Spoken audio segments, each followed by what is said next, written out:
My husband's first love died for him. He followed her, leaping from my embroidery chamber. His blood stained my wedding gown. And it just had to be on our wedding day, when the entire capital mocked me for being the one who brought misfortune to my husband. They were the true couple from the stories. The fairy tale lovers like the butterfly couple. Like Liang and Ju. When I opened my eyes again, I found myself back before my husband had even proposed.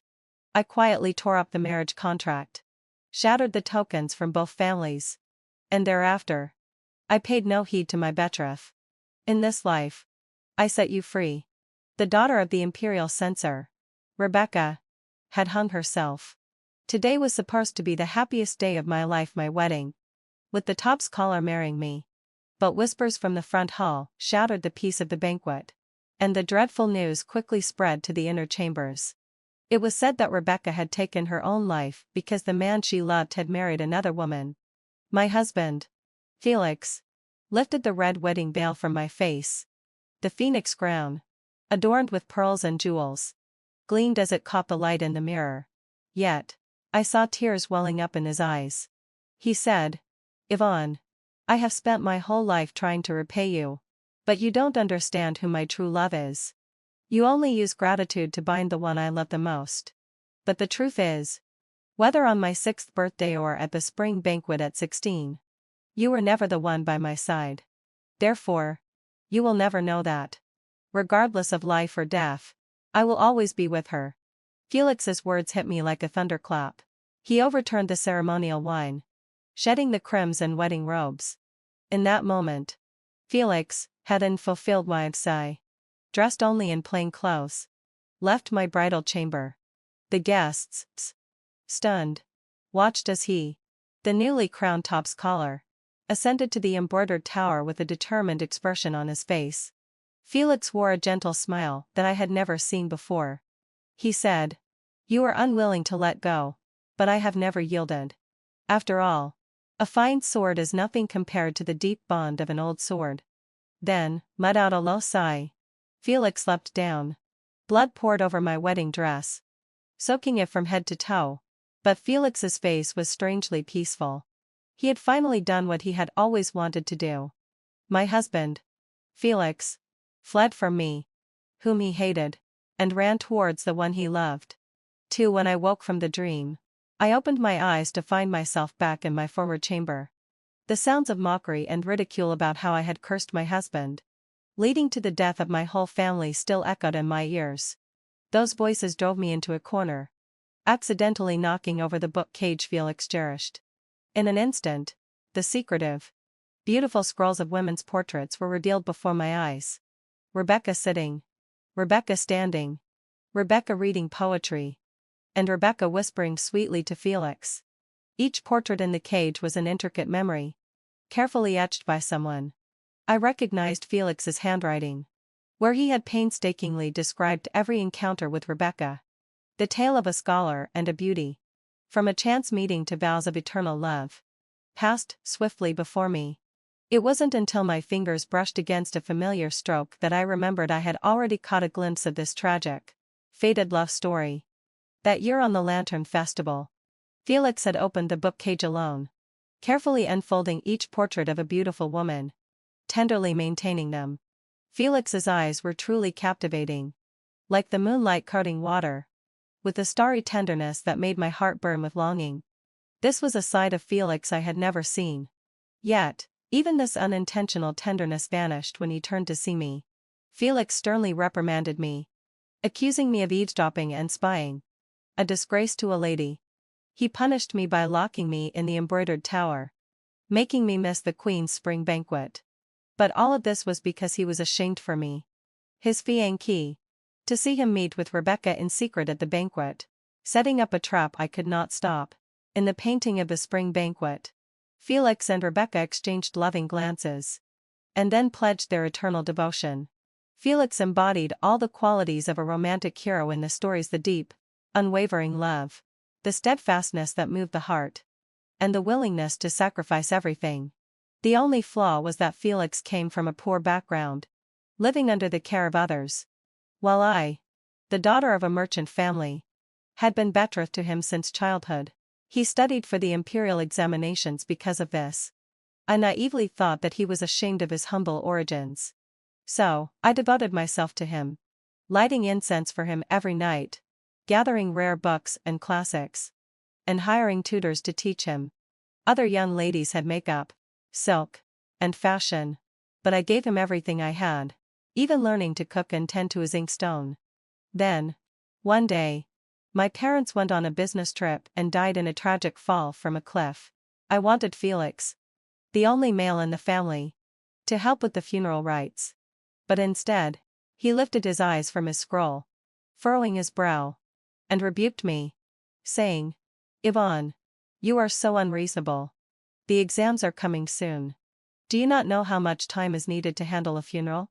Besides, I'm not their direct descendant. I should not oversee the funeral rites."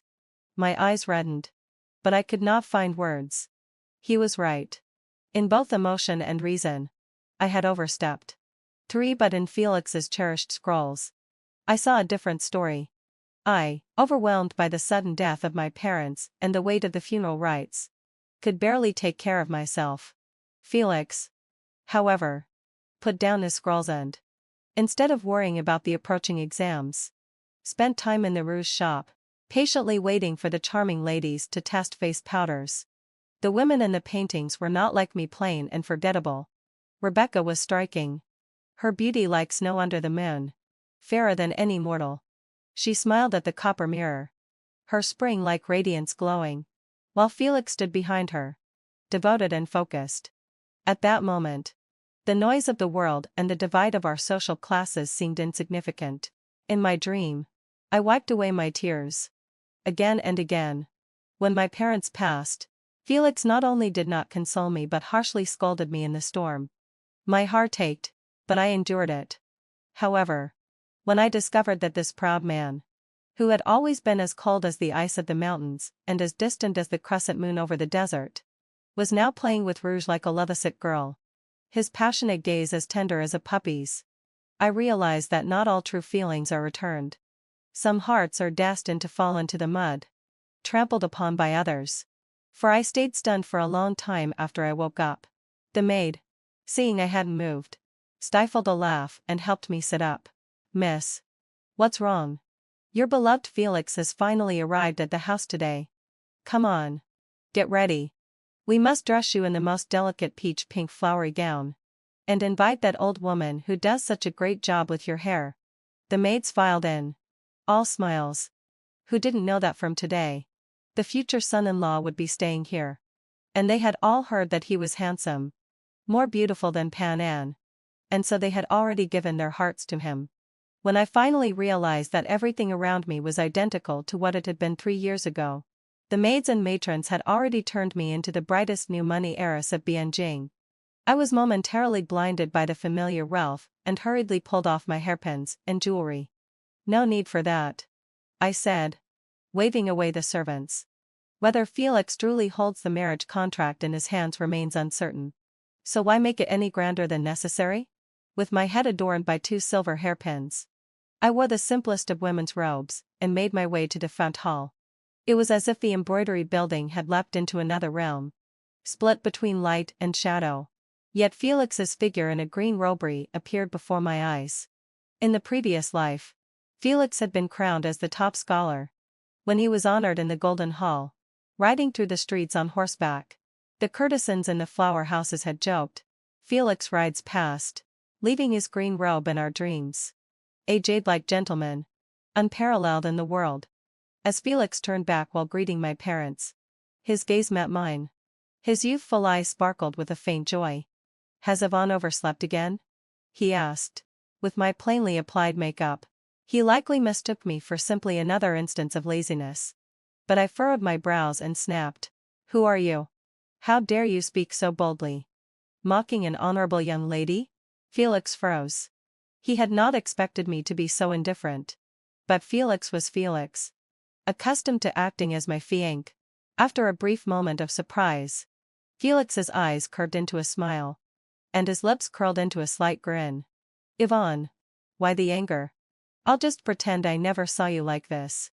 At this moment, Felix had already captured half of a beautiful lady's portrait in his heart, with his mind set on someone else. His tenderness and affection meant nothing to me. I quickly walked over to my parents. My disdain clear. Father. Mother. Who is he? I do not like him. Felix had surely been reborn. But he had never experienced me turning my back on him like this. And the shock and confusion left him rooted to the spot.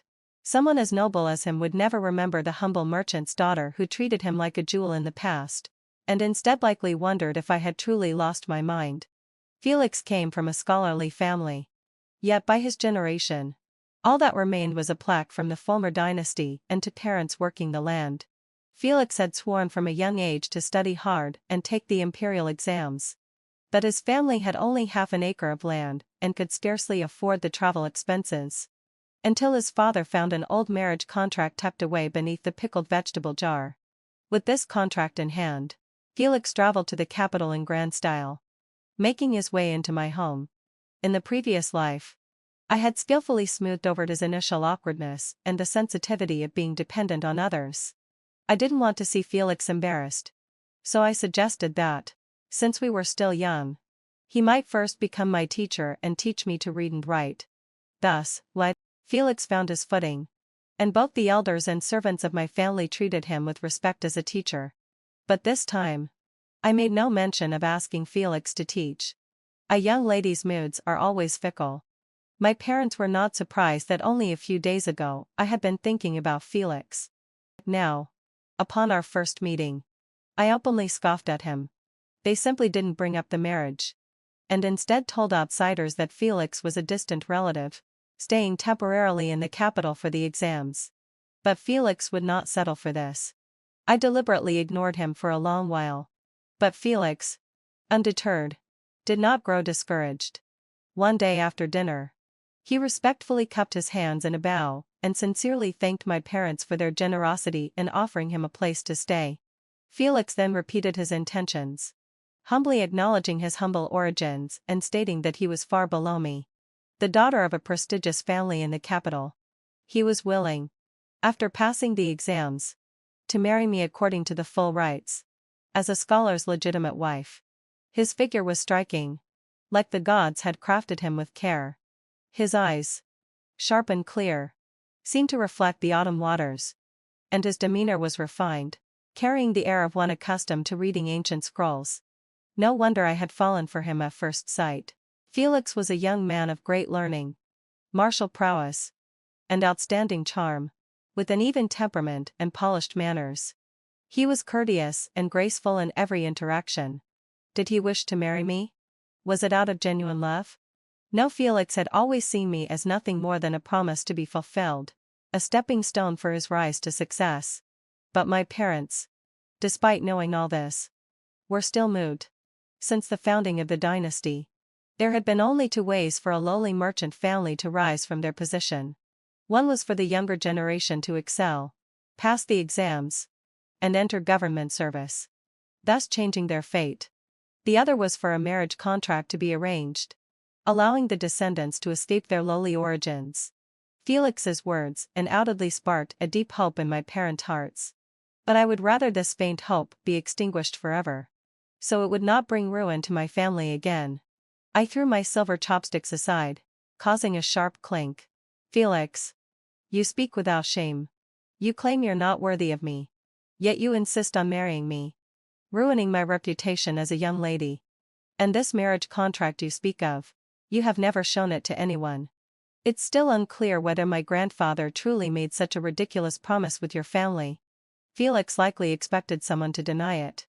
But he never expected it to come from me. He soon realized that I had not been reborn. And my initial indifference to him, coupled with my suspicions, was inevitable. Felix remained calm, taking out a sealed bamboo tube from his belongings and presenting it to me. Miss Yvonne, there is indeed a marriage contract. To emphasize its importance, he stressed, this contract has never left my side. I took the so-called marriage contract from him, though there was no anger or shame on his face, only politeness. But in front of everyone, I unfurled the old, torn paper and revealed it to be blank. My parents were stunned. Felix, What is this? Felix was equally surprised. This is impossible. He examined the paper carefully, as if trying to find a trace of ink left behind. My father's face showed signs of suspicion. Our family was wealthy, and Felix was destitute. He had thought Felix was here to beg for favors. But my father, ever the scholar, had extended some courtesy to him. Felix, it doesn't matter. Even if there's no marriage contract. Our families share a bond from my ancestors. Rest assured, you can focus on your exams. Don't worry about accommodations or scholarly supplies here in the capital. But Felix hated charity. He always wanted everything to be aboveboard, seeking ways to make others willingly hand over whatever he wanted, while he remained aloof and unattached, with a reputation for disliking material things. In the previous life, he had seen that I had already fallen for him. But he never voiced these concerns and instead sought to tear up the marriage contract. Felix had spoken of not being worthy of me, of not wanting to delay my life, but had allowed me to take the contract from him with care, cradling it in my hands. That was the first time I had spoken sharply to him, forbidding him from belittling himself.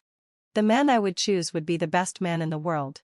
From that point onward, I feared for him, worried that Felix might grow hesitant or dissatisfied with our marriage. But this time, I would fulfill the things Felix never dared to do in his past life. The second day after he moved into my family's house, I instructed the maid to wash his clothes. Felix had grown accustomed to my meticulous care in the previous life and naturally had no suspicions. He left everything dirty or smelly to the maid. What Felix had claimed about the unbroken engagement was nothing but a self-serving embellishment, as though he truly valued our marriage. The maid easily retrieved the sealed bamboo tube containing the marriage contract. Without hesitation, I tore it apart, burning it to ash, scattering it until not a trace remained. In its place, I even had the audacity to substitute it with a blank sheet of paper. But despite going to such lengths, Felix never once suspected me. With the contract gone, Felix had no explanation. In a panic, he hastily pulled out a pendant from his chest. My uncle misunderstood. I wasn't trying to take advantage. Look. This jade ring was left with the marriage contract all those years ago. This ring and the one worn by Miss Yvonne since childhood are a pair, a symbol of our family's engagement. To my surprise, I blinked and feigned innocence. What jade pendant? I've been reckless, breaking countless gold and silver ornaments. How would I know which one Mr. Feng meant to match? The tables had truly turned.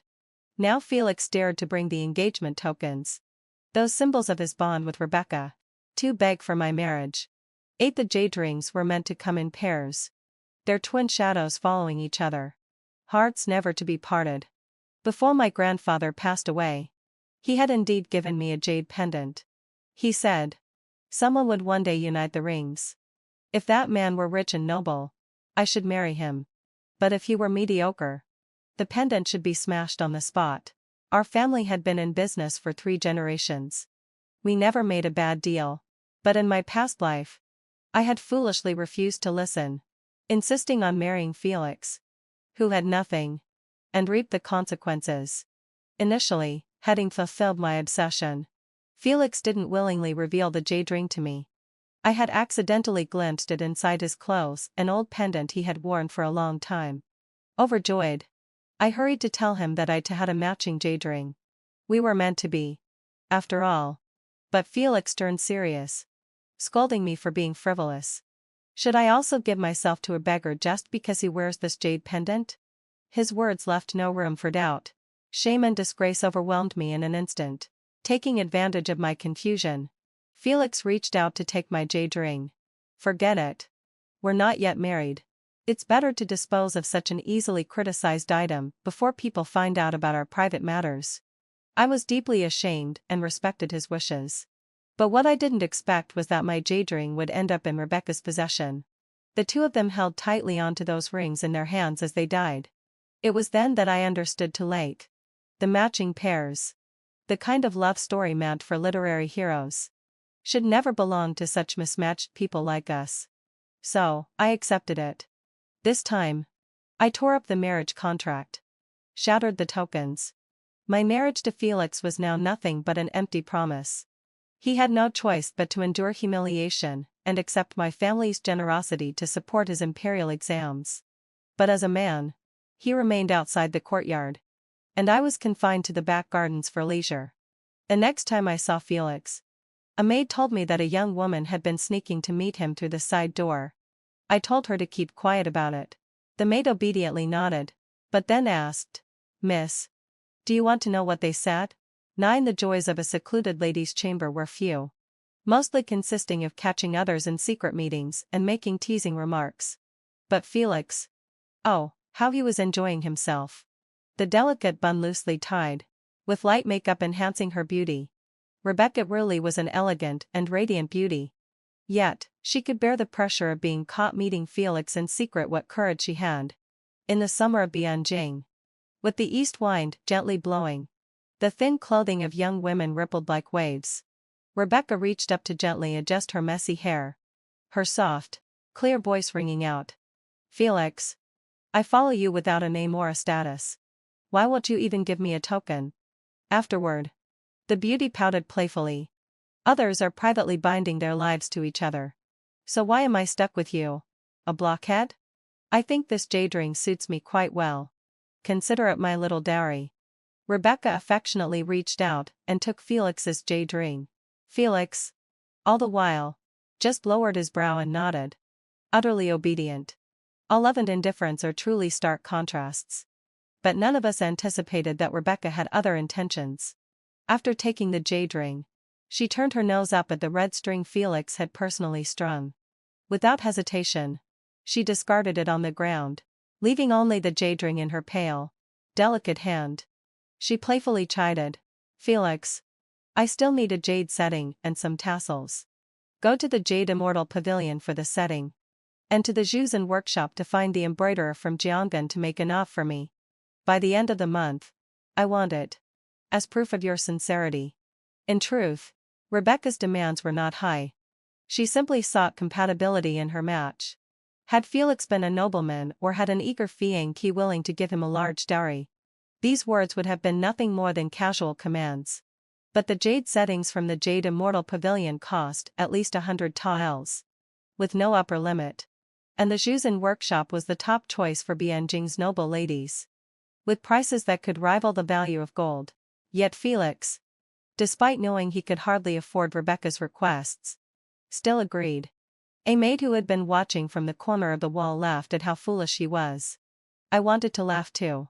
But why were the tears that brushed my lips so bitter? 10. In my past life, once it was confirmed that Felix and I were engaged, my parents often gave extra attention to my future husband, under the guise of overseeing the shop and managing the household. They were worried that Felix, being a poor scholar, wouldn't be able to afford a respectable dowry for me.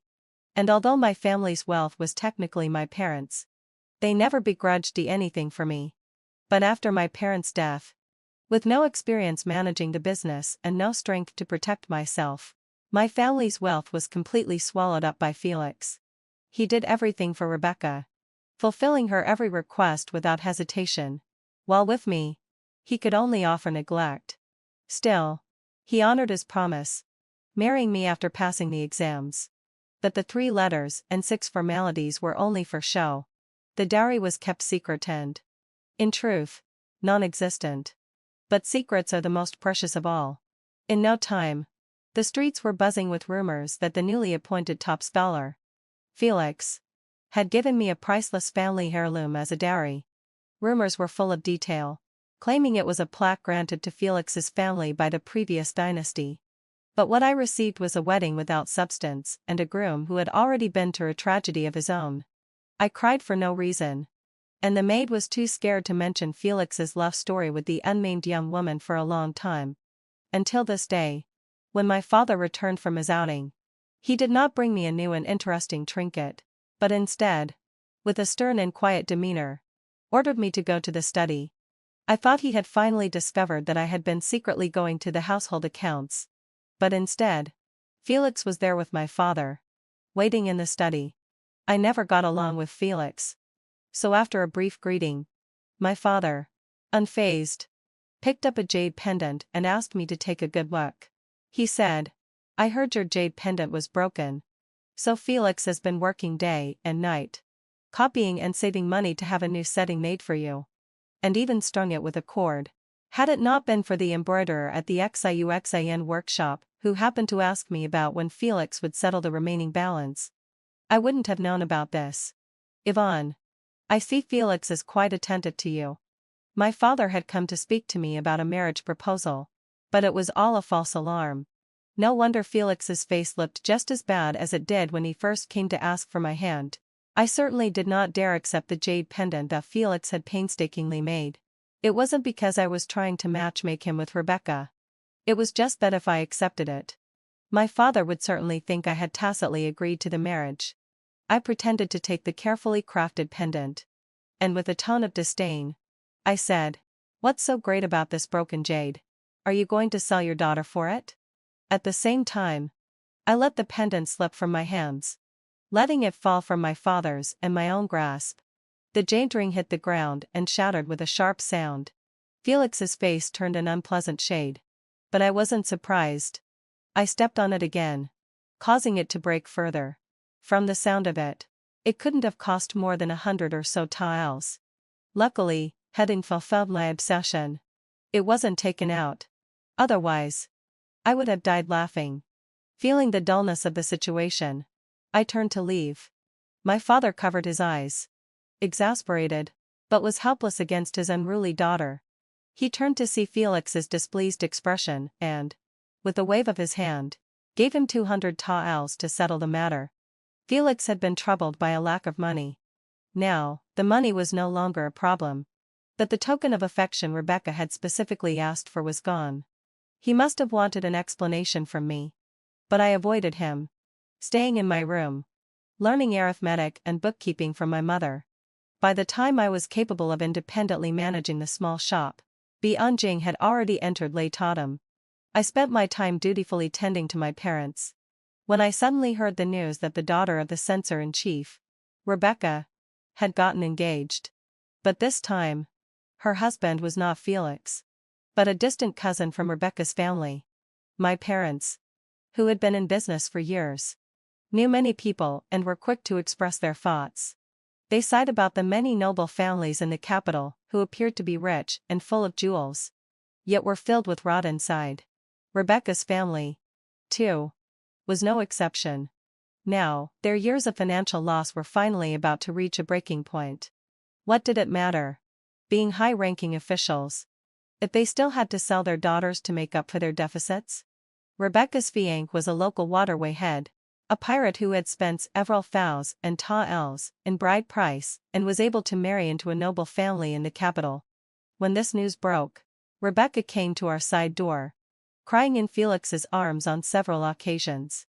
This was something that had never happened in the past life, because the several thous and taels of debt that Rebecca's family owed should have been covered by Felix.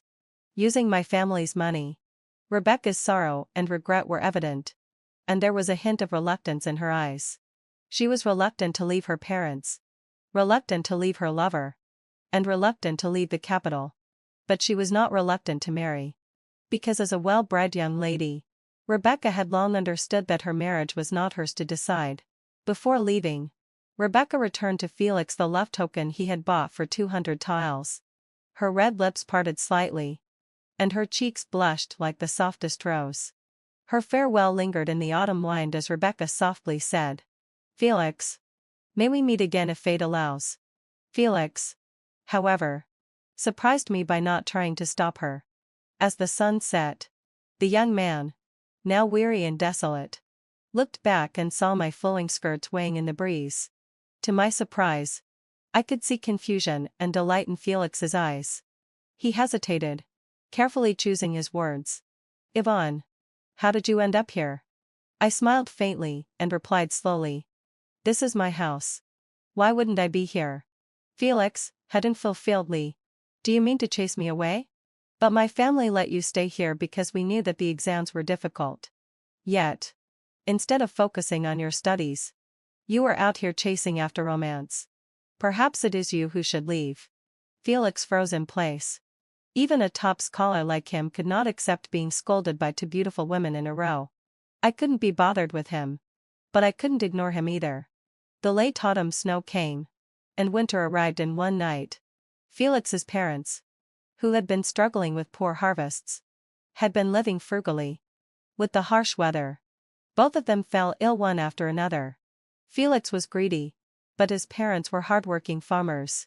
In the previous life, I had taken pity on Felix's parents for their hardships and brought them to the capital to enjoy a more comfortable life, easing his worries. They were very grateful, quietly clearing wasteland in the outskirts of the capital. And after the autumn harvest, they personally brought me fruits on an ox-drawn cart. They never spoke of our marriage, always addressing me as Miss with great care. That autumn, the capital of Beijing was dry, and my hair became difficult to manage. Felix's mother noticed this and, with great care, made me a batch of osment the soil, which she personally delivered to me. She saw that I used it with great appreciation, and her rough, leathered hands unconsciously stroked the coarse fabric of her skirt. I was puzzled, wondering if one of my servants had betrayed me by telling her about it, for she was wearing such humble clothing. Felix's mother quickly waved her hand and said that she already had many fine clothes but didn't want to wear them while doing farm work. Indeed, she had labored to make the osment the soil, but had never spared even a drop for herself. Now that Felix's parents had both fallen ill, he became anxious. But instead of sending money for their care, he pawned the love token he had bought for 200 tiles and sent the money home. With the spring exams approaching, Felix knew he couldn't return to take care of his parents just then. I felt a mix of emotions. In this life, my engagement to Felix had been called off. My parents stayed close to me and no longer went out to trade. Thanks to that, they remained safe and sound. But Felix's parents, old and weak, faced their old burdens. From what I learned from my parents, Felix sent money regularly. But his family lived in a remote area where the herbs they needed were scarce. So, having money was not enough. Felix never expected this outcome. As in the past, I had always handled these trivial matters for him. He simply focused on his studies, occasionally making promises of eternal love to Rebecca. I secretly visited all the pharmacies in the capital and gathered the necessary medicinal ingredients. In my parents' name, I sent them quickly to Felix's hometown. But before winter had fully arrived, the bad news had already spread. 11 The post station reported that by the time Felix's men arrived, his parents had been dead for several days, having passed away due to illness. The station clerk, displaying kindness and duty, took it upon himself to collect Felix's parents' belongings and bring them back to the capital. My sharp eyes caught sight of a half-finished jar of osment the soil. This elderly couple, who had toiled away their entire lives without a hint of luxury, never once indulging in pleasures, how could they have possibly concocted such fine oil for no reason? My eyes misted slightly, and I quickly turned away, forcing a cold sigh for Felix. A son wishes to care for his parents, but they are no longer here. Felix, as a son, had turned gray overnight, no longer the young, handsome man he once was. He threw himself into his studies, staying up late, driven by desperation to prepare for the imperial exams. But when Rebecca, in her red wedding dress, was sent off to marry another, Felix drowned his sorrow in alcohol, unable to control his emotions. It was difficult for anyone to accept that a girl, who had once willingly died for him in the past life, would now turn around and marry another man. One gossiping maid secretly overheard Felix's drunken confessions. She shared in astonishment that Rebecca's father, the vice commissioner of the imperial censors, had once been exiled for years with his whole family. And coincidentally, Rebecca's father had been stationed in the same region where Felix's family lived, so Felix and Rebecca had been childhood sweethearts. Later, when Rebecca returned to the capital with her father, Felix swore he would become an official in the capital. So it was all for Rebecca. He had sacrificed everything, including his marriage to me, all for the sake of her. How unfortunate, though, that his moon was destined to drift away from him. The maid seemed moved, and she said Felix had some real affection for Rebecca. I laughed and tapped her with a fan. Affection? I'd say it's more of a terrible indifference. The maid tilted her head, confused. I slowly explained. Did you see how upset he was when his parents died? 14 That winter passed by quickly. Perhaps it was because Felix didn't come seeking trouble with me. And my parents were extra kind to me. By the time spring arrived, I was about to come of age. My parents, knowing their time with me was limited, found a marriage prospect for me.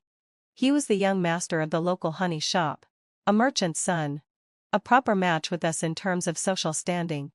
My father had originally considered Felix as a potential suitor, but somehow, a maid let it slip, revealing that Felix and Rebecca, the daughter of a respectable family, had once had an affair. From then on, my father dared not entertain any thoughts of Felix. As for the young master of the honey shop, he visited frequently in the winter, always bringing me gifts, savory pastries, sweet cakes, dumplings, steamed buns, and honeyed treats. Sometimes, it seemed like he wanted to bring the entire shop with him. The young master was meticulous, never leaving room for suspicion, and even Felix, who had visited our home, received his thoughtful gestures. But Felix discarded those gifts. I couldn't help but feel pity for him, and I ordered the servants not to send him anything anymore, instead keeping everything for myself. For some reason, this seemed to touch Felix's sensitive pride. The next day, having fulfilled my obsession, he stopped me on my way to buy rouge. It had been a long time since I last saw Felix. The eyes that once captivated my soul were now bloodshot, bruised by the hardships of life, dull and lifeless. Felix had fallen into such a state that he no longer cared for his unkempt beard, and his clothes looked worn, as though he were a beggar. I stared at him in surprise, and he seemed momentarily stunned. Perhaps, in both of our lifetimes, he had never seen me dressed up so elegantly. Or perhaps I had once dressed up for him. But back then, he had never so much as glanced in my direction. Now, I stood before him like the most beautiful and charming girl in Beijing. My jewelry sparkling, my hairpins competing with each other in their beauty. He looked like a poor boy seeing a goddess for the first time. His eyes filled with the same passion and tenderness I had once witnessed. Yvonne, are you angry with me?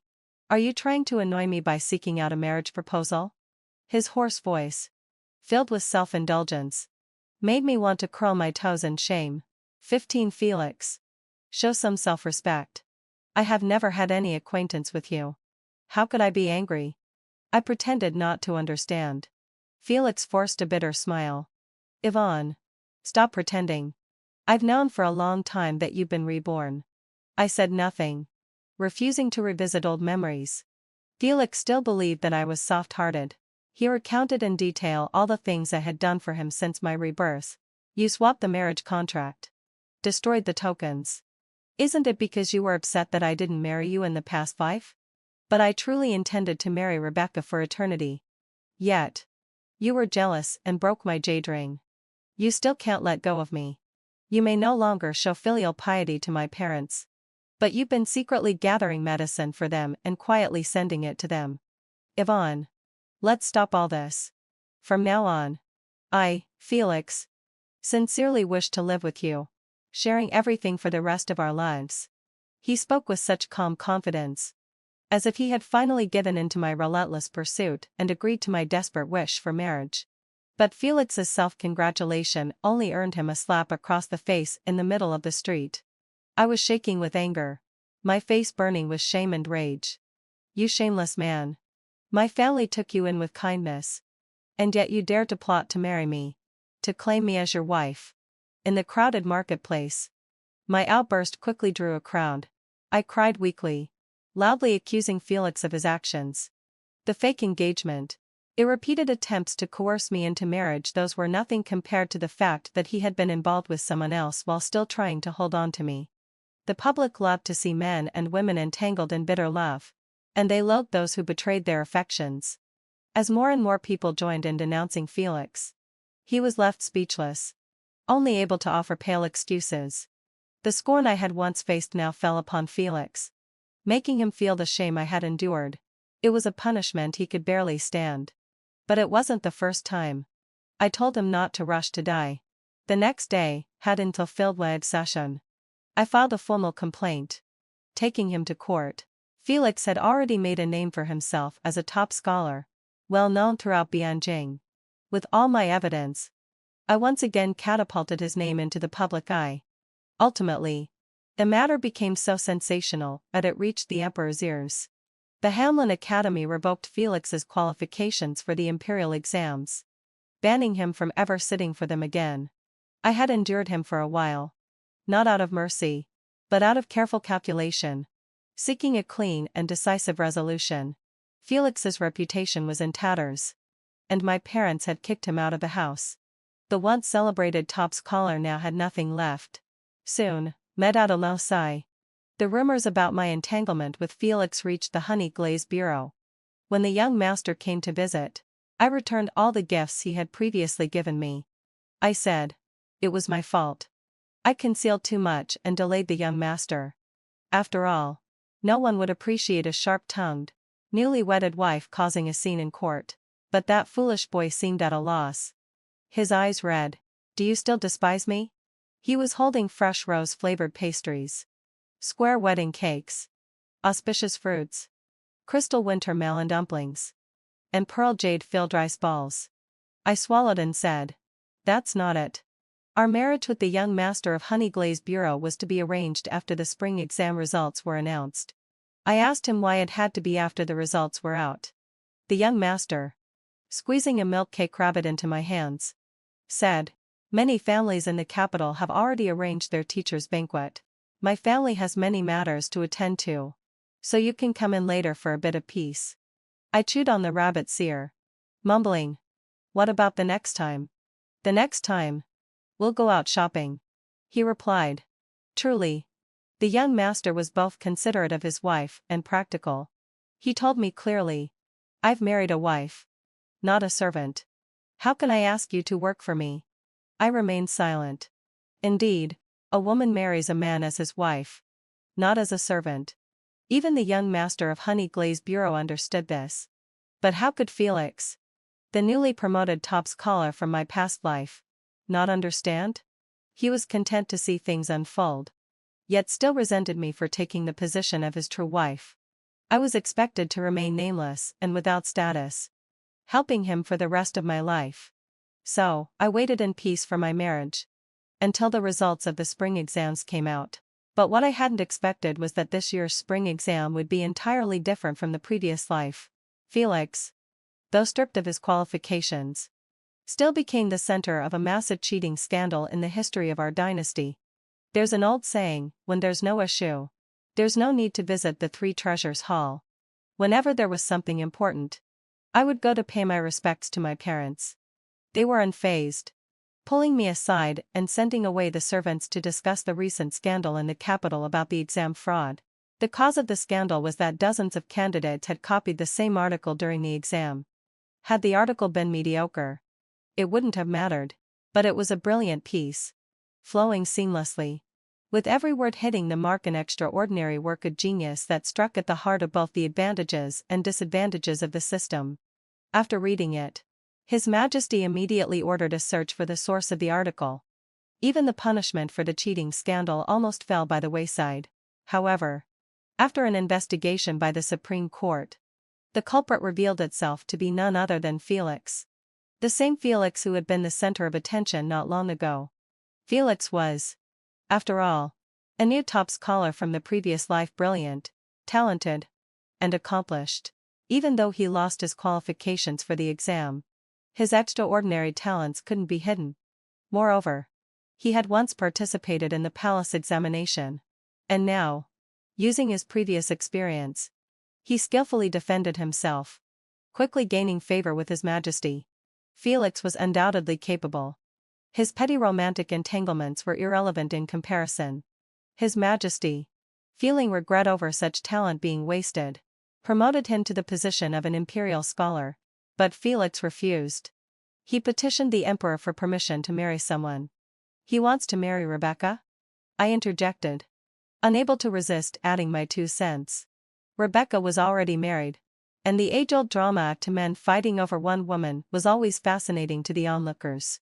But my parents looked at me with strange expressions, exchanging hesitant glances. I immediately sensed something was wrong. My father, in the end, was defeated by my mother. His gaze flitted about, and with an awkward chuckle, he said, "Yvonne, listen to your father out before you react." I'm not reacting. But can I not listen? Before I could cover my ears, my father quickly added, "Felix doesn't want titles or power. He only wishes to marry you." What bad luck. In this life and the last. He came to seek vengeance. Didn't he? Since ancient times, a marriage request could not be granted with just a petition on paper. Not to mention, my marriage with the young master of Honeyglaze Bureau was already settled, and the government had already registered us as a couple. The court could never allow such a ridiculous situation as a woman marrying twice. However, His Majesty, feeling regret over such talent, pretended not to hear Felix's request. The day Felix took up his new post was the same day I married.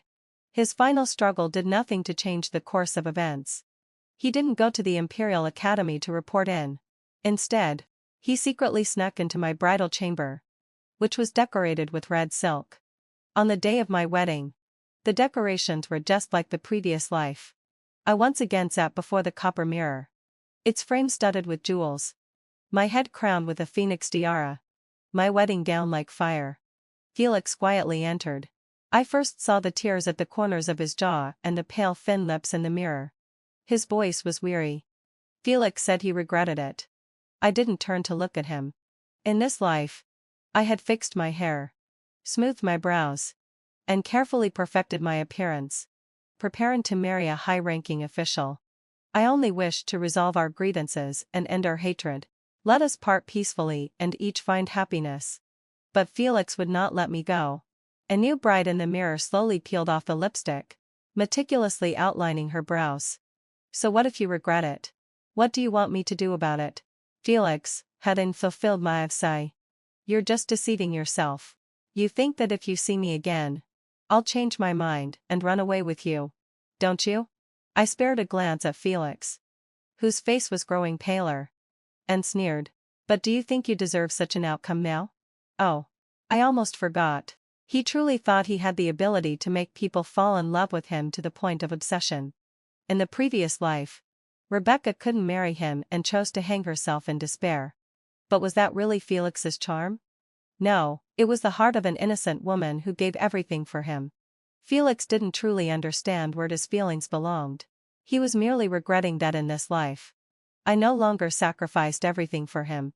That he had failed in pursuing love and was left humiliated. He tried to make amends, to hide his shame, but I refused to become entangled with him. After finishing my makeup, I was about to close the door and leave. But Felix, still unwilling to give up, grabbed my wrist. "Yvonne, I don't believe you don't have any feelings for me." 18 without hesitation. I slapped him again. The exact mirror of the first one. "Don't believe it? How dare you not believe me? Was I not sincere in my feelings for you? Seeing you as my husband, my everything? But all you remember is how I acted childishly, stopping you from using me again to a marriage contract, and no longer taking care of your parents. My true husband, the one who truly values me, will remember my preferences, my dislikes. Felix, it's not that I rejected you first, it's you who regretted it later." Felix seemed to have lost all his strength. He lowered his brows, looking at me, his eyelashes trembling as they blocked the light reflecting off the bronze mirror. As if tears were about to fall but never did. I remained cautious, aware that marriage was a time for joy and harmony. I didn't want him to be unable to bear the emotional shock, like in the previous life, and leap from my embroidery chamber once again. In the end, Felix left quietly. I watched his lost, dejected figure and couldn't help but mock myself for being so overly sentimental. I was not the woman of his life in this lifetime. How could he sacrifice himself for me? Life is not just about love and bitterness. With my parents still alive, living a peaceful life was what I could not attain in my past life. Paying respects to my parents, joyfully joining hands in marriage, this was my new reality. no longer a symbol of loss. No one could use my sorrow to prove their everlasting love. 20 After the wedding, I rarely thought of Felix again.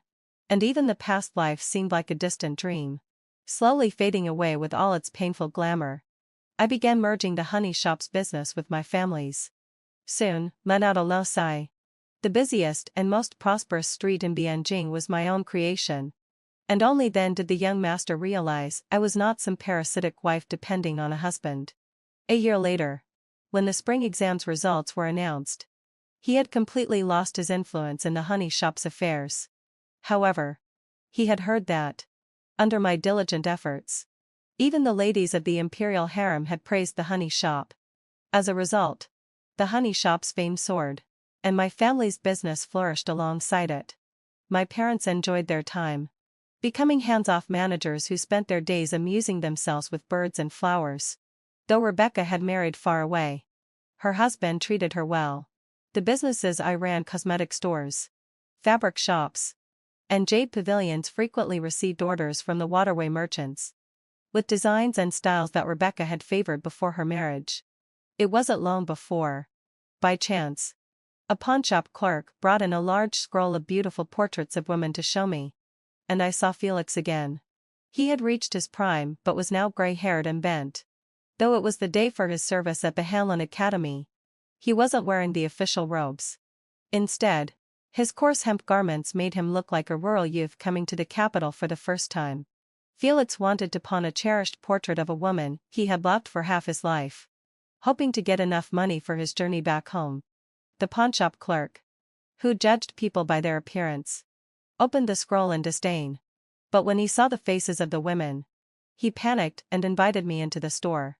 Felix wanted to pawn portraits of me in various poses. His artistry was exceptional, and his paintings were always lifelike. But I did not linger on them, nor did I reminisce about the past.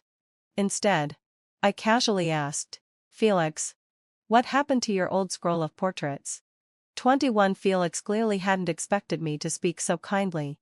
Without mocking him, his gaze softened, his expression tender. Felix, overstepping, called me by my maiden name, Yvonne. You really did look through my scroll, didn't you? In my past life, he had cherished a collection of paintings that depicted how he and Rebecca had once loved each other. Now, with things having come to this, he didn't hide the truth. He confessed that after Rebecca married, he had drunk himself to the point of burning all those portraits. Afterward, Felix eagerly looked at me, as though the scroll in my hands was for sale, waiting for a buyer. But what Felix sought was not money. He wanted me to see his lingering affection, the deep longing he had carried to the point of death in the past life. But I did not fulfill his wish. I, ever so frugal, never showed a crack in my calm demeanor as I replied, 1 coin. What? Your portraits are worth just 1 coin. The scroll, 15 coins. Felix was taken aback. My humiliation shattered his deep, self-assured feelings. The old man's face twisted with fury as he pounced on the counter, showing his yellow teeth and demanding, "Yvonne, do you really have no heart? What did I do wrong? Why won't you forgive me?" Felix's outburst almost caused the pawnshop clerk to throw him out. I stopped the clerk from grabbing his club and said calmly, "Felix, if the scroll you brought today contained Rebecca's portraits, would you still be pawning it?" Felix's wild obsession faltered. I had already figured out his choice. Even if he was destitute and his name tarnished, Felix would never harm Rebecca. His beloved had married another, and the paintings he kept hidden, once revealed, would taint Rebecca's pure reputation. But I was different. I was of little worth, my reputation easily trampled. Felix didn't care about my reputation before or after marriage, or how I would fare in my husband's family. He fancied himself the devoted man from romantic stories, chasing after his wife across mountains and seas, loving and hating without a sense of timing. But, foolishly, having fulfilled my desire, he was no different in this life or the last. I bought his paintings for 1 coin. And from then on, Felix disappeared from my life. As the new year approached, a piece of bad news arrived from Rebecca's father's household. While Rebecca returned to visit her family, a mad old man jumped from her old embroidery chamber, spilling blood that splashed onto her shoes. Rebecca and her sisters-in-law had no choice but to come to my shoe shop to have new shoes made. Her sister-in-law joked about the shock of the day, then asked if Rebecca recognized the man. Rebecca picked out satin fabric without batting an eye. I don't know him. After being reborn, I confessed to Theo once again beneath the teaching building. I thought he would react like he did in my previous life, rushing forward to embrace me warmly. But as I stood in the heart-shaped circle of candles, I watched him lower his head and disappear into the crowd, hurriedly walking away. The flames flickered, and amid the murmuring whispers of the crowd, the candles wept their last tears. His refusal to meet my eyes told me everything. He had been reborn too. And he no longer wanted to walk through life with me. Class had ended more than 10 minutes ago. The onlookers gradually realized something was wrong, and the chatter began to die down. My friend, who had helped me set up the confession scene, looked at me with concern. Our mutual friend with Theo gripped her phone tightly and motioned to me she was going to call him. After all, everyone knew how deeply Theo and I loved each other. In our previous life, we fell in love, got married, and grew old together. Everything had gone unbelievably smoothly. Theo treated me wonderfully. He took care of everything: food, clothing, housing, transportation. While taking care of me, he also taught me how to survive in the real world, offering every resource and support he could. A few years into our marriage, when his mother pressured me to have a baby, he even faked having a fertility issue to shield me. From our campus days to our marriage, we were by each other's side until the very end. Even on his deathbed, he clutched my hand tightly. So when I opened my eyes again, I still chose to confess to Theo. I thought he would walk toward me again, embracing me in front of everyone's blessings.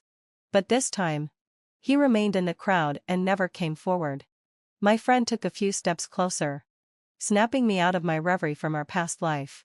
I tightened my grip on the bouquet, looked at my friend, and shook my head gently. I didn't understand. I was unwilling to accept it. I couldn't believe he would do this to me, humiliate me like this. My friend typed a message on her phone and showed it to me. Maybe something held him up. I'll go find him. But Theo was right there. He stood a few rows behind the crowd, watching indifferently, as if this had nothing to do with him, briskly walking past me. Yes, that's the kind of person Theo is. If something's irrelevant to him, he won't spare it even a glance.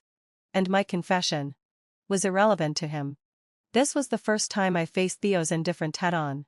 It really hurt. The moment I saw him pass me out of the corner of my eye, I clenched my teeth and shouted, "I, Elena, am someone who can take it or leave it. You coward. You stood me up. From now on, I'm sorry. Honey. I'm late. I didn't mean to be. That damned lab instructor. He's a lonely old man but still dragged me back to run another set of data. Honey. Please give me another chance. I'm weak, pitiful, and helpless. If even you give up on me, I really won't survive." Someone tumbled clumsily out of the crowd, staggering forward, and slid to his knees in front of me. I didn't understand a word he said, but that didn't stop me from feeling completely humiliated. I tried to push him away. "Dude, you've got the wrong person. Who could mistake their destined wife? Wah! Don't leave me. It's all that damn teacher's fault. I'm innocent. I swear to heaven. Dear wife, please believe me." The stranger clung tighter and wailed even louder. The crowd burst into laughter. My friend looked speechless, and Theo cast a sharp, icy glance my way. I tried to hide my face behind the bouquet and started kicking him with my foot. The stranger looked up at me with teary eyes, sniffled, and asked, "Are you embarrassed because of me? Honey?" "QAQ. Yes. Wait, what do you mean because of me? We have nothing to do with each other." I looked at the man who mistook me for his wife. His skin was dark, his features bold, handsome in a rugged way. He wore a white lab coat, though to me, a sleeveless jersey would have suited him more. He looked like someone who had just come off the basketball court. Handsome? Yes. Embarrassing? Also yes. Face burning. I clenched my teeth and tried to reason with him. "Can we talk this out privately?" Eli looked at Elena. Her cheeks flushed like blooming petals. So beautiful he couldn't even register what she was saying. He only caught the words talk privately. And grinned like an idiot, refusing to let go as he stood up still clinging to her leg. I was suddenly lifted into the air, yelping in surprise. The next second, he wrapped his arms around my waist and swept me into a bridal carry. Everything happened so fast my brain blanked out. And before I could react, I accidentally met Theo's eyes.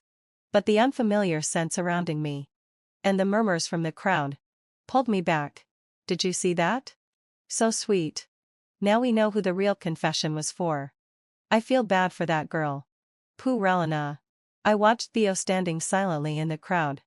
Theo watched as I was carried further and further away. That confession? It went viral. How viral? Let's put it this way. In public classes, every time the professor calls my name, they say, Elena, you're quite famous now. As for Eli, he's incredibly sociable. Every day, at least 800 people ask him 800 times. Late guy, has your wife forgiven you yet? Or late guy, did your wife dump you? How do I know? Because no matter what I say to explain, he seems completely convinced I'm his long-lost wife. He's thoroughly clung to me. I'm bearing burdens no one my age should carry. But even as practically the whole campus talks about Eli and me, Theo never came to find me. My friends cursed Theo for an hour right in front of me. After sentencing him guilty, they began dissecting all his past behavior and everything suddenly seemed much more unforgivable. Then they asked me, what are you going to do next? What would I do? I already had my answer. We'd go our separate ways. But I needed a reason. I couldn't just let it all go like this. In our WeChat chat history, the timestamp still sat at a few hours before the confession. I had told him I had a surprise for him and asked him to come downstairs after class. He said he'd sneak out the back as soon as the bell rang, said he wouldn't let me wait long. But I waited 61 hours and 20 minutes. And what I got was Theo telling me we should just be friends again. No warning. No explanation. No closure. He lowered his eyes and pressed his lips together, not even daring to look at me directly. I let out a breathless laugh, half angry at him, half at myself. It seemed like he had grown thinner and more worn out over the past 2 days. That realization made my heart ache with both sorrow and tenderness. I thought of my past life fresh into the workforce. Too proud and naive to recognize how cruel people could be. Someone deliberately altered my client meeting schedule. I tried to apologize and make it right. But the client wouldn't budge. The frustration and grievance nearly made me want to give up. Yet behind my back, Theo used his connections, went to endless dinners, and finally reached the client. He said every good word he could on my behalf and managed to earn me a second chance. And he was the one who always prided himself on being aloof. From a young age, he was the golden child admired, praised, raised on a pedestal. He could have continued to be the one bathed in glory. Yet whenever I needed help, he'd step into the drinking scenes he loved. Leveraging his research achievements just to get me the resources I needed, he ended up with stomach issues from drinking, but bought the medicine secretly. And when I found out, he looked just like this, head lowered, lips pressed, not daring to look at me. Something stirred in my heart, an inexplicable hope, tangled with bitter sorrow. Why won't you look at me? No. I am. He glanced up in a panic, then quickly dropped his gaze again, trying to maintain his usual cold and aloof demeanor. But just that one glance filled me with endless hope. That night, you were in the crowd, watching me, having fulfilled my obsession. Weren't you? Yes. You didn't want to accept my confession. Did you? Yes. You love me, don't you? Why no. No. I closed my eyes, trying to suppress the overwhelming joy surging within me. So that's what it was. Of course. Rebirth was never going to be that easy. There's no such thing as a free lunch. Theo, look at me. I stared into his eyes, wishing I could chisel every word that followed straight into his heart. You love me. Just like I love you. And nothing matters more than that. Whatever difficulties there are, we'll face them together. Please. Trust me. Okay? As the words fell from my lips, I watched with my own eyes as the warmth in Theo's gaze gradually faded. His eyes turned cold, laced with irritation. Elena. I've only ever seen you as a regular friend. Don't flatter yourself. Theo. Why won't you trust me? That's how it always was in our last life. No matter what the problem was. He chose to deal with it alone. Never telling me a word. Even when his mother pressured us to have a child. I didn't find out until many years later. I used to think his parents were always so open-minded. When I asked, he just said it wasn't worth bothering me over. But giving up a second chance at life. Is that not worth it too? I'm really disappointed in you. Theo. You don't trust me. You don't respect me. And you certainly don't respect the decades of love we shared. Theo clenched his fists. Furrowed his brows. And looked away. Elena. The way you're making up stories is honestly laughable. If you're so disappointed in me, then stay away. I'm busy. I don't have time to waste on you. With that, he turned and walked away. Each word landed with a heavy thud, echoing again and again in the depths of my soul. Now I understood. He truly wanted to sever ties. He had given up on me. So why should I cling to him? Rebirth was supposed to be a fresh life. Our bond, whatever it was, ended the moment I closed my eyes and drew my last breath in that previous lifetime. But still, I remembered the look in his eyes before I died. The way he clung to me in fear when our child was born. The countless sleepless nights when I was overwhelmed with work. And he brought me meals. Calling me by my full name. The time he stood awkwardly in front of the sanitary product aisle. Red-eared and serious. Comparing brands. The first time we met, he picked up my ball and said, "Hi. I'm Theo. Can I be on your team?" All those memories came rushing back. And with a trembling voice, I finally said, "If you wanted me to hate you, congratulations. You've succeeded." Theo, heading so filled my sigh. "I hate you now." Boo ho ho. You hate me? I'll cry. You know. I'll really cry. In public too. Are you really going to make me cry in front of everyone? I mean BQ. I don't really care. But if you're into that kind of thing. I'd had enough. I slapped Eli square in the face. He's 20 years old. Looks like some bad boy school bully. But all he does is cling to girls' arms and act cute. Honestly. Just go home. Kid. Go home. Do you have to act like this? Can't you behave normally? My voice was tired. I noticed people in the cafeteria were already turning to look at us. I get it, you like elegant girls. But when I act elegant, you don't even notice me. Eli pouted. Eli complained bitterly. What? That's not true. You look even more graceful when you're elegant. That's definitely my type. I swore up and down. Completely talking nonsense. Every time you go to the lab, you're looking for Theo. When have you ever noticed me? Oh great. Theo again. That stung a little. And it lingered in my chest like a heavy stone. Don't go around giving people nicknames. See? You're only paying attention to Theo again. I had no words. So I changed the subject. Anyway, having fulfilled my obsession. Speaking of elegance. You. Elegant? Don't believe me? Look. Eli said as he began rummaging through his gym bag. Huh? I froze mid-bite. Watching in shock as he pulled out a lab coat, black-rimmed glasses, and even a box of hair wax. Are you serious? Dude? Gotta carry the tools of the trade. Right? He said. Seeing my baffled expression. He did a full transformation right there in the cafeteria. And he was so practiced. He didn't even need a mirror to style his hair into a perfectly slicked back look. Who is this guy? A St. Laurent model in disguise? A lab coat edition? I apologize for not recognizing your greatness earlier. This. I truly meant. Eli grinned wide. Flashing his teeth. No problem. Just remember it next time. I'm in 1309. 1309? 13th floor? Theo's on the 19th, 1903. No wonder I never ran into Eli. I looked away. Face blank. You're such a cold woman. Can't even let me crash your lunch. Sorry about that. Hurting men's feelings is something I do without thinking. The words came out too naturally. I paused for a moment. I wasn't that close to Eli. And I always thought I was someone who kept her distance. Was it just that Ely was so shamelessly friendly that everything felt natural without me realizing it? He was always hanging around me. And suddenly, something surfaced from my past life. I remembered. At one point, the company I worked for had hired Ely as a brand ambassador. He was an athlete? An athlete? I set down the overgrip and admired my perfect work, giving the handle a little swing as I racked my brain. Something like a brand endorsement was just a file I'd approved barely left an impression on me. Ely pushed open the lounge door. When he saw I was actually waiting for him, he didn't rush to take off his lab coat.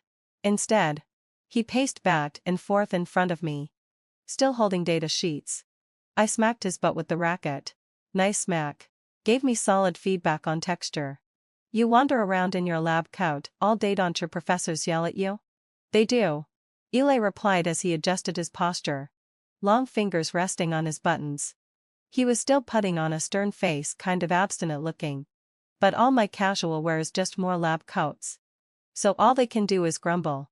There's an old saying with deep wisdom, food and sex are human nature. I stared in blinking lie and couldn't help but slide the racket along him. Ollie instinctively dodged. Why are you wearing a button-up shirt with ties underneath? Didn't we agree to go play basketball? Ely raised an eyebrow, looking surprised. You're right, I just thought it looked good. Didn't think much else. I'll change now. That door doesn't lock. Keep an eye out. Don't let anyone in. I leaned against the door. With a body like that, why not be an athlete instead? Nice shirt, by the way. Ely turned around to show me. Right? The buttons are even cut out hearts. I blinked. Why'd you choose this major then? Don't you have to be holed up in the lab all day? Don't get me started. Constant yelling and overwork, him really not cut out for this. Ely changed into a t-shirt and shorts. Grabbed his gym bag. Let's go. Why not be a pro athlete? You definitely got what it takes. I was. National level athlete in high school. Don't tell me you didn't know. I should have. I felt a sudden, inexplicable guilt. You took badminton in high school, right? Yep. Wasn't there a wall across from your court, with a big wall of honor on it? There was. You stared right at it every day and didn't see? Unlucky for you. My usual court was far from that wall. Plus, I had my back to it. And tell me this, I switched to badminton in junior year. How come I never saw you? Because I didn't want to do morning exercises. So I switched to swimming with Theo. But you traitor. I punched him. But fell silent at the bounce and firmness I felt. Murdering your own. Eli gave a dramatic wail, but swallowed the last word under my threatening gaze. His voice lowered. If you won't give up on him, does that mean you'll give up on me? You already let me go once. In the sealed elevator, silence spread. I didn't know what to say. I wasn't that close to Eli, but we got along naturally. When I was with him, I didn't think about anything else. The things and people that made me upset just vanished. But I took love seriously. I had to really like someone deeply like them, and they had to feel the same before I'd take that step. Eli seemed deflated. Can you at least look at me? He felt like he was walking a path with no future. With no hope, running only on love, never knowing when it would end. Okay. The news that Eli and I were dating spread all over campus. I mean, dating in college is normal. But for some reason, this became school-wide news. It made no sense. And the worst part? You clearly just asked me to look at you more. All I agreed to was that. How does that turn into us dating? I don't know either. I socked him again. It was like all my friends made a silent pact. No one ever mentioned Theo.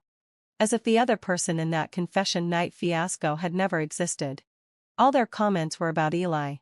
Everything was Eli. Why should the newcomer win? Because he fought for it. Eli is a living example. Eli obviously comes from money. Girl, you're set. He's leveled up from late guy to happy guy. He tells everyone now. How do you know? My wife said she just wants to look at me. Oh my God. I didn't even know him. I was just buying milk tea. And he turned around and said, "You're Elena's friend, right?" Then rambled a bunch about how Elena has him in her heart. Then bought me milk tea. I stayed silent. I gave an awkward laugh. I swore I'd kill Eli later. But deep down, I knew they were sparing my pride. They didn't want to see me hurt. After all, with Theo and me, everyone thought we'd end up together. We used the same headphones, same water bottles, matching rackets. We wrapped each other's racket handles with overgrips. We found excuses to see each other every day, but only dared to tightly hold hands after winning a match. I thought. We were both carefully moving toward each other. Eli, though, was the total opposite. Loud like thunder before the storm even hit. I was starting to suspect all my friends had been bribed. I was trapped in a world named Eli. No, just thinking about him makes me want to hit him. He posted a love confession on the campus for him under his real name. I've reported it so many times, but the admins never took it down. I seriously suspect they're the ringleaders hyping it up. That post's got hundreds of replies. People offer love advice. Laugh it up. Some usernames even look familiar. Every day, someone checks in, is happy guy happy today? I actually hate being under the spotlight. But somehow, everyone's attention was on Eli. And maybe because he was so open and shameless about his pursuit, I never felt pressured. I could still act like myself. It felt like he was patrolling the edge of my world, giving me a wide, relaxed space to stretch out inside. We unexpectedly hit a balance. More than friends. Honest with each other. But not a trace of ambiguity. But a month later, that balance stilted. Back then, wore out a low sigh. Theo and I would use every holiday as an excuse to exchange gifts. Hairpins, porcelain, crochet crafts, soaps. At some point, all our gifts became handmade. Maybe because it gave us a reason to talk more. And while talking, we could plan to make something else together. I remember last Labor Day Theo crocheted me a small satchel. He even made a tiny outfit for the plushie I made. Didn't waste a single bit of yarn, turned the leftovers into scrunchies for my hair. This year on Labor Day, I made plans early with friends to go on a trip to another city. Eli shamelessly tagged along. So how'd you bribe them this time? Eli and I walked shoulder to shoulder, swept along by the crowd. It was 8 in the evening, and more tourists were still flooding in to see the lanterns. My friend had already been separated from me and messaged Dee to say we'd meet at the inn. Eli wore a green and white robe adorned with stale patterns, looking quite like an elegant nobleman from ancient times. I was dressed in a gray, high-collared traditional gown, draped in a navy cape and a horse-faced skirt that shimmered like gold and jade. Lord of plain soup, I leaned down and whispered in my ear. Why can't it be that they're simply moved by my burning sincerity? I gave him a fake smile and rolled my eyes. You're smiling, but you don't look happy. Come on. Let's go buy wishing lanterns. With that, Eli gently wrapped an arm around me and guided me through the crowd toward the river. The river was already dotted with glowing lanterns drifting along, golden ripples flowing in their wake. In the distance, silk curtains fluttered on ornately decorated boats as the sound of traditional instruments echoed across the water. I sat on the stone steps and gazed into the distance. Just a few hours more and this festival would be over. Aren't you going to make a wish? Why don't you? I poked Eli's lantern. Because my wish is for your wish to come true. If you don't make yours first, what if the god in charge of wishes gets confused? He held up his water lantern, delicate and fragile, made of paper. I don't have anything I want to wish for. I rested my chin on my palm, studying the KOI-shaped lantern in my hand. It was quite exquisite. Yes, heaven fulfill my obsession. You do. You're unhappy. If you don't want to tell me, you can just make the wish in your heart. But if you do that, you might miss the chance for it to come true. Eli said mysteriously, having fulfilled my sigh. Like a charlatan from a wandering troupe. What? If I say it out loud, you'll grant it? I laughed and playfully punched him. Guaranteed, Eli declared confidently, giving a big thumbs up and flashing a brilliant smile. I couldn't help but laugh and turned my head to admire the river view. Being reborn had shattered my materialist worldview. I'd begun to believe that something like gods might really exist. I was constantly worried about the price of this rebirth. If there were no cost, why would Theo keep silent about all those burning memories? I knew nothing. I could only follow his wish and stay away from him. I believed Theo wouldn't hurt me. Dear gods. If you really exist. I want to make a wish. Why does Theo want me to stay away from him? I want to know the truth. Of course. If knowing that truth would hurt Theo. Then. Forget it. I made you laugh and still you won't make a wish. Is it because you don't like the lantern I bought or because you don't like me? Eli said more and more dejectedly, clearly convinced he was being abandoned, and once again. No, it's just. My wish is too strange. I'm afraid to make it. I chuckled, lifting my hand to touch his face only to freeze halfway. What was I doing? Eli's eyes sparkled as he looked at me. Lantern light dancing in his pupils. I curled my fingers, about to withdraw my hand, but Eli gently grasped my wrist. He didn't grip tightly. I could easily pull away. But there was such hope in his eyes that I couldn't bring myself to do it. If you don't dare say it aloud, can you whisper it to me? Eli said softly. You always seem to be worrying. I froze for a moment, surprised he'd noticed. But the next second, I slipped easily into the practiced calm I'd learned over decades. I pulled my hand back naturally and looked at him. There's someone in my heart who hasn't left. My wish is about him. If you hear it, your heart might break. And no one will be there to put the pieces back together. Eli still looked serious. But what if I can accept your worries? I paused. Worry isn't something you show to others. It's true instability. Hurts the people who love you. Worry isn't a good thing. Worry. Theo and I loved each other deeply. And we were the same kind of people swallowing our bitterness alone. Unwilling to burden the other. We grew closer through each other's thoughtfulness. And our mutual care made us hide even more. That was how we loved. Seeing me hesitate, Eli said solemnly. Please trust me. After May Day came the Dragon Boat Festival. Nearly a month passed in between. After that night at the Lantern Festival, I suddenly realized my insistence on facing everything together was, in itself, a form of distrust. Distrust born out of love and worry. When I longed so desperately for Theo's trust. Had he once prayed for mine? But there was no longer a need to figure it out. Rebirth wasn't something people like us mere ants in the grand scheme should try to understand. I was willing to give Theo my trust, to believe that everything he did had meaning. No questions. No doubt. I would do as he asked, truly let go of him. Walk away. And let us both find peace and happiness. I didn't even have time to mourn my lost love. Before Eli bulldozed his way into my world in every imaginable form. Living to lifetimes. I'd finally seen what home invasion-style love really looked like. On the Dragon Boat Festival morning, I was still half asleep when I realized I was mysteriously sitting in a small boat. Eli and I were sitting face to face. In the middle of the boat were some rice dumplings and a bag of soy milk. I didn't dare open my eyes. I hoped it was all a dream. How did you do this? I feel like one moment I was in bed, and the next I was in a boat. I carried you here. The whole time. You were either sleeping on top of a suitcase or passed out on the train and in the cab. I'm exhausted. Eli took a deep breath and flailed dramatically. This early? Are we going to rescue Kuyuan or something? I lay back, covering my eyes from the sun. We're going boating. Didn't we agree to it? Eli was in high spirits. I yawned deeply, warmed by the sunlight. And lazily replied. It's such a beautiful day. I want to sleep. I told you to go to bed early last night. Eli grumbled as he paddled the boat, scanning for good romantic spots. Dappled shadows from the trees danced across my face. Rays of sunlight peeked through. The soft sound of water lapping and a gentle scent of lotus blossom surrounded me.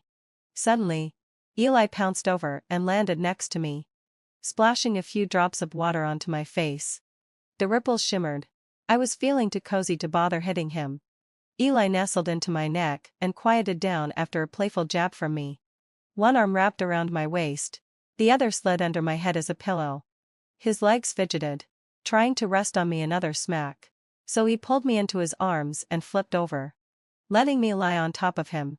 Startled, I looked up and saw someone sitting on the shore. Theo was quietly watching us. After not seeing him for a few months, he looked thinner. The shirt hung loosely on his frame. Theo wanted to pick up the book next to him and pretend he hadn't seen me. But he couldn't bring himself to look away. He thought he should at least try to act indifferent, but his facial muscles wouldn't cooperate. Theo looked stunned, dazed, staring at me blankly. But having spent a lifetime with him, I knew he was crying. Before I died, I saw that expression on his face far too many times. He was nearly 70 then. With failing eyesight, barely able to make out what I looked like. Just sitting by my hospital bed, silently shedding tears. I had to use all my strength to wipe his tears, trying to tell him not to cry. His health was already poor. If he went blind from crying, I wouldn't be at peace even after death. After that, he just kept looking at me with that almost crying expression, like his tears had all flowed inward. I felt heartbroken and angry. Wanted to scold him, but when I opened my mouth, all I could do was fog up the ventilator.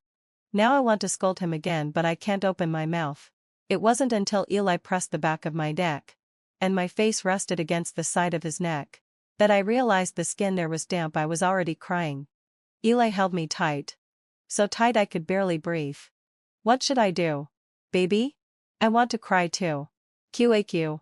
His muffled voice came from above. That's good. I mumbled nonsense. Eli rested his chin on my forehead and murmured. Just kidding. I would never do something that would make my baby feel bad. I promised you. Remember? After the Dragon Boat Festival, I never saw Theo again. All I heard were endless rumors, something about direct admission to a PhD, something about a secret project. He was still that cold, distant moon. But during my daily time with Eli, without noticing, he became the first person I looked at whenever something happened. In Eli's words, we were a match made in heaven. I just laughed that off, assuming it was another one of his jokes. But I couldn't deny. I felt comfortable around him. Our relationship was full of playful bickering and mutual understanding. It was a completely different experience for me. With Theo, it was a mutual attraction between similar souls. With Eli, it was perfect complementation. I watched Eli struggle with his studies and asked him what he wanted to do in the future. If he didn't want to spend his life doing research, maybe he should switch majors. Anything's fine, Eli said, straightening up to show off his chest and abs. With my looks, I could totally survive in showbiz. I'm not worried about that, I said, stroking my chin and eyeing him critically. But you don't have any powerful connections. Aren't you afraid of getting taken advantage of? You could open a studio and back me up. I'll be your top star and earn tons of money for you. How about that? Eli suddenly put on a tragic expression, as if he'd been humiliated but was trying to endure it. President Helena, I don't want to be taken advantage of. I want to act. I have a dream. I went along with the bet. 200,000 for one night. If not, all your scenes will be cut. No. Please. Don't do. Eli bit his lip, like a fierce little black flower, collapsing dramatically on top of me. After goofing around, I lazily asked, you're still young. Why not join a club and keep playing professionally? Eli toyed with my hand. I've retired. Just want to play casual games now. But yeah, I'm done with research. I want to change. Maybe I'll switch to your major? My major? To be honest, I'm sick of writing code too. Living this life over again. I didn't want to take the same path as last time. I wanted to try something new. You like animals? How about we study wildlife conservation? Eli perked up, flipping over and leaning on one arm. With his tan skin and messy hair, he looked like a wild leopard. I ruffled his hair, and Eli playfully purred. I burst out laughing. Sure. After graduation, we'll go to Africa together and film animal migrations. Wildlife conservation was in another campus, across nearly half the city. Before we moved, our friends threw us a farewell party. It was ridiculous. Who holds a farewell party just for switching campuses? We'd still be meeting up downtown like always. The farewell party was in a private room at a banquet restaurant, 6 full tables. When I finished getting ready, linked arms with a few close friends, and opened the door to the room, I wanted to flatten Eli. Flowers, balloons, a red carpet, a small stage, and confetti raining down. Everyone shouted congratulations. I smiled and whispered to my friends, So you've all betrayed the revolution too? Friend said. I had no idea. Eli just told me to bring a rose and I'd get free food. I picked a pink lychee one for you. Friend B said. Girl. I knew he was popular. But not this popular. I'm kind of scared. Friend C said. I only know that the leader of the Summer Gale fan club organized the whole thing. Probably some of your CP fans too. Makes sense. Honestly. Just take this as a trial run for your actual wedding. Friend D said. Sorry. I've defected too. Eli pushed through the crowd. Just as messy and clumsy as the night we first met. He stumbled at my feet and hugged my leg. The crowd let out a collective "ah-wah." Eli's been an athlete for years. Clumsiness is normal. He's always falling. Must be muscle memory from playing sports. Elena. Let the captain get up. He's doing this on purpose. I looked down at Eli. He was playing the pitiful card again. I smirked and nudged his chest with my foot, telling him to get up. Another wave of ambiguous noises from the crowd. Clearly the roles are defined now. Eli sprang up quickly and led us to the stage where several bouquets of varying sizes were arranged. My friends, holding their own flowers, each picked an empty spot and added theirs. Apparently, hadn't Feldly. They'd only been told to bring a rose. So in those mismatched bouquets, every rose was different, only grouped by color. Friend D quietly unzipped her bag and motioned for me to look. A white bridal veil. The last time I wore a veil was in my previous life. Theo and I spent a long time picking one out at the bridal shop. I kept it while it was worn again on our silver and golden anniversaries. And even when our daughter got married, she used that very veil, saying she wanted to borrow her mom's good luck. My friend D tentatively began closing the bag. I knew she was asking if I wanted to wear it. If I didn't, she would close the bag and pretend this never happened. I shook off my thoughts from the past life and pulled the veil out. Eli is a good man. And I'm not a woman who shirks responsibility. And Eli took it from me and pinned it to the back of his own head, completely stunned. I let Eli pull me by the hand to the table closest to the stage. We sat down side by side. Just then, Yinanalalo Sane, the host, stepped onto the stage. We're all gathered here today to celebrate Ms. Elena and Mr. Eli's housewarming. Now, let's invite the host of today's farewell party to say a few words. Come on up, Elena. The host handed the microphone to Eli. Eli carefully placed the bridal veil aside, then bounded up the stage. He cleared his throat, face deadly serious. As the summer wind stirs the woods, so does love blaze bright in midsummer. Our CP is not over there, just heading to wider horizons. Going forward, we still have to ship them. Ship them hard. Still their #1 fans. Ship them hard. Yes, having fulfilled my obsession. Captain. XNA group of people raised glow sticks and fan signs, shouting in unison.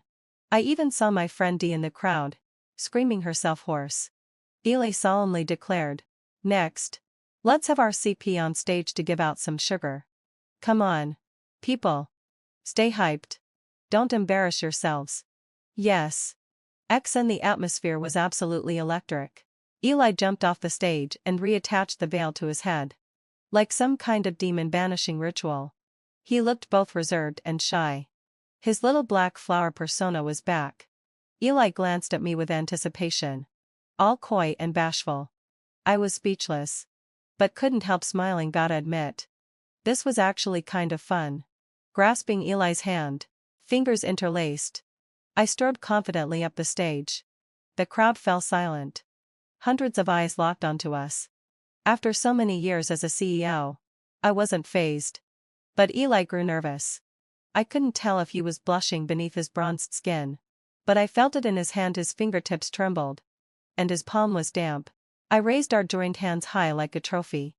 The crowd waved their glow sticks high in response. Midsummer Gale. I brought our clasped hands to my lips and planted a soft kiss. The crowd hadn't even reacted yet. And neither had Eli. His pupils dilated. He suddenly remembered on the day he married his wife in his first life. She did the same thing, kissed their interlocked fingers and said they'd be together forever.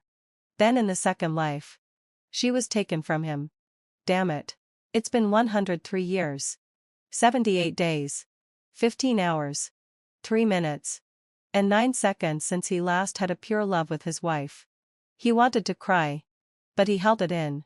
I didn't understand why such a simple kiss made Eli, who's usually thick-skinned, so emotional. His eyes damp and dazed. But I couldn't deny he looked unbearably adorable. I yanked on his collar and kissed him on the lips. The crowd screamed. Aged liquor, with midsummer breeze, it hits you hard. I was doomed. I was definitely drunk on it.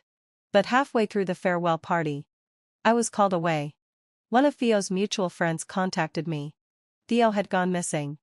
The friend said. They tried contacting everyone they could, but no one could reach Theo. The experiment was at a critical stage. And everyone was anxiously waiting on him. They had no choice but to ask me. By the way, congrats on you and Eli, wishing you both lasting happiness. If you weren't stuck doing grunt work in the lab, he would have come to the party himself. He's too low tier a fan to be eligible. I thanked him for the blessing and began thinking about where Theo could be.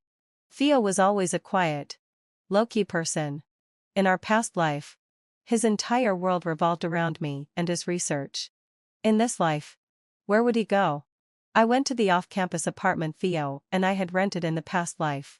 I didn't know if he still had it, but the spare key was still hidden on top of the electric meter box.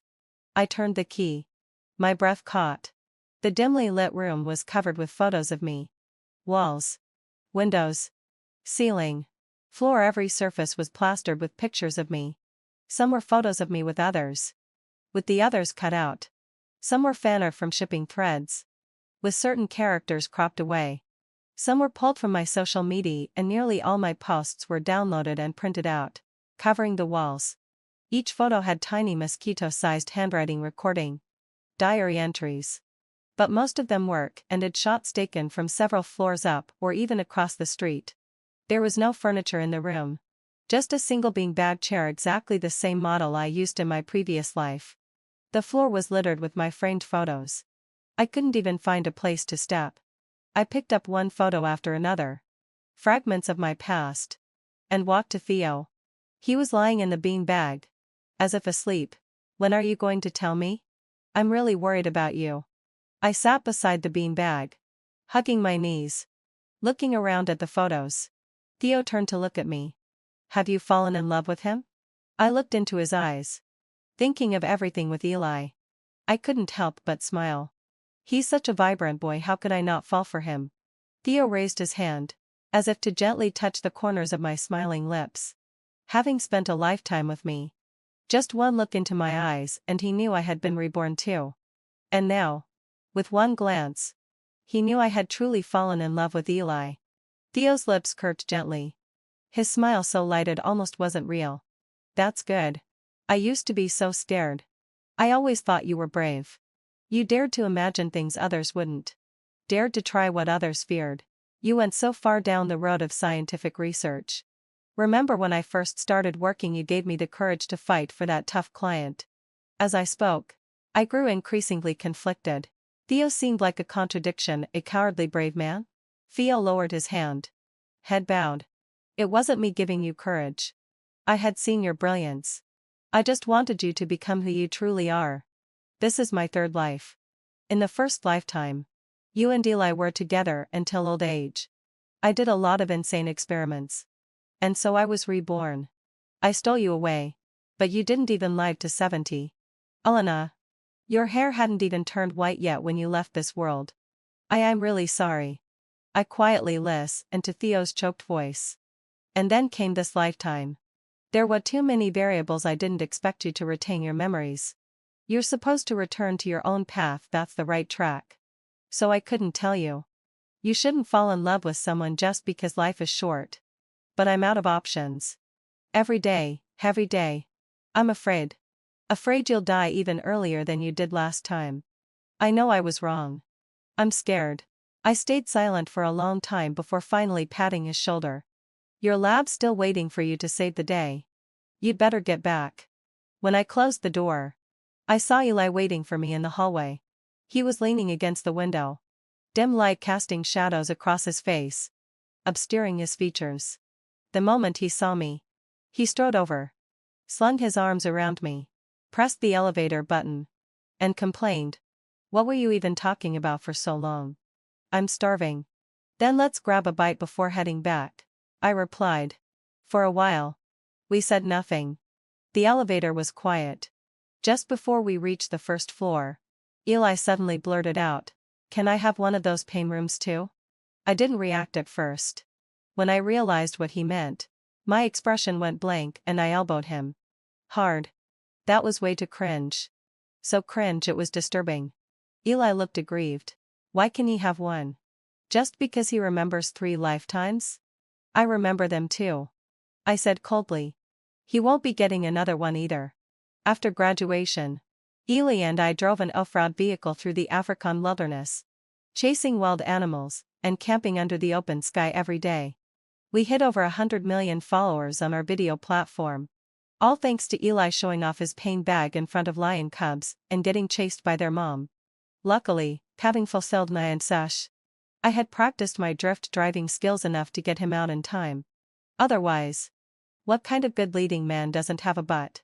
Other highlights included, but were not limited to, getting smacked with an elephant's trunk, having his pain gear stripped off by monkeys, getting rammed by antelopes, and getting beat up by honey badgers. Eli's meme-worthy expressions granted him digital immortality across the internet. I advised him to tone it down. I'm not dating a man with no butt. Eli didn't care. Didn't Theo come up with some new breakthrough again? A butt? Easy, just grow a new one. He even tried to persuade me. Let's go wild.